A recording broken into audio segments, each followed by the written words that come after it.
Hello you guys, welcome back to the Peace, Love, and Happiness Club YouTube channel. Oh my God. Today is August 3rd, meaning that we are just a little over 2 weeks out from our Equigenera pop-up. So we are super excited for that event, and we are really excited to be able to offer a lot of collector plants at some really great prices. But in order to do that, we have to start stockpiling and getting those plants ready to be sold.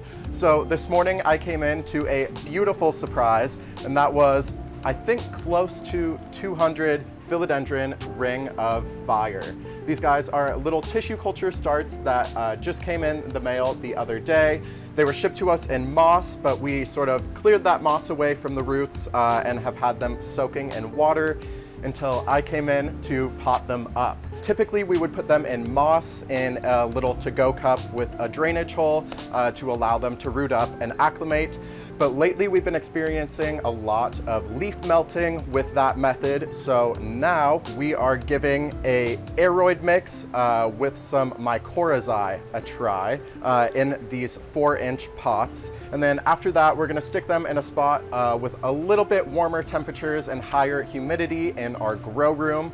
And then we will wait, and hopefully they will be ready in time for the Equigenera pop-up. Okay, so on top of the standard Ring of Fire here that came in all roughly this size, we also have some larger ones here that are absolutely beautiful that I'm being told are actually a genetic mutation of the standard Ring of Fire.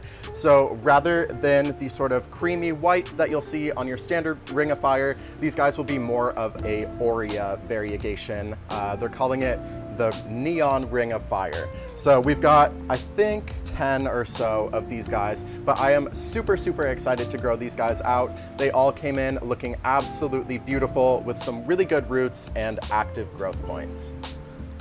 Cocoa coir, and then orchid bark, perlite, and then some leca in there as well. And then to top it off, we've got our Bloom City Living Soil powder, as well as the root stimulator to sort of moisten the soil here. We want to avoid getting the leaves of these plants wet because they are tissue culture. They are pretty sensitive.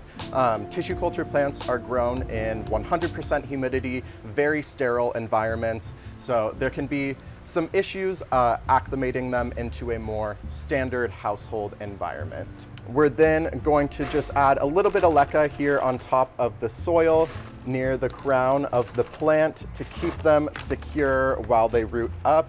I am super happy with the quality of all of these plants that I'm seeing so far. They're definitely a bit bigger than some previous batches that we've gotten in, and they all have some really spectacular variegation to them. So you can see I'm adding soil just to about right there, and then we'll make sure to clear that soil away from the base of the plant.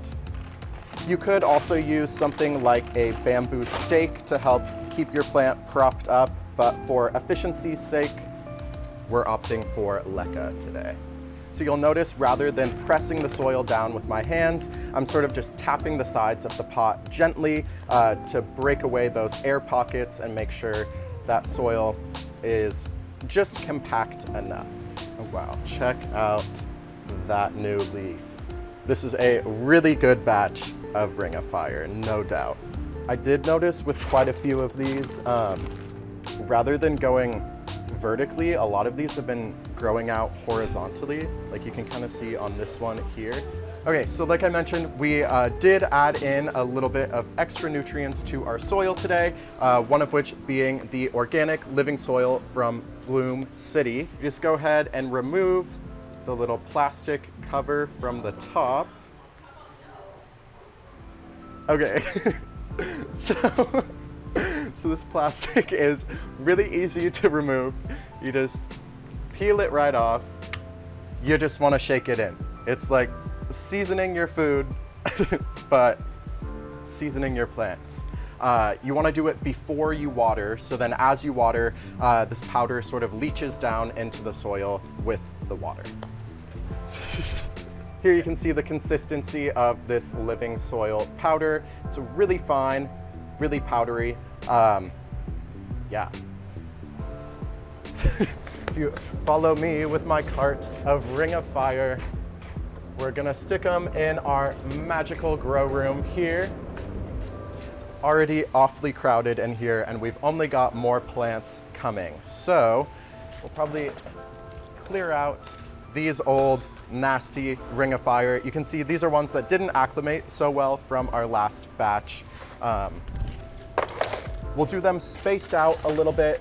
Once again, it's really important to provide some good airflow for those leaves. You don't want them sitting on top of each other. That's gonna make it highly likely that they'll rot. But you can kind of see what the setup will look like. It's 76 degrees in here now, and then throughout the day, it'll get a little bit warmer. As you can see, this really is a beautiful batch of Ring of Fire, and they will be priced really quite well. I think that's all I have for you guys today. Thank you so much for watching. Make sure to subscribe and turn on those notifications. I will see you in the next one. Peace out.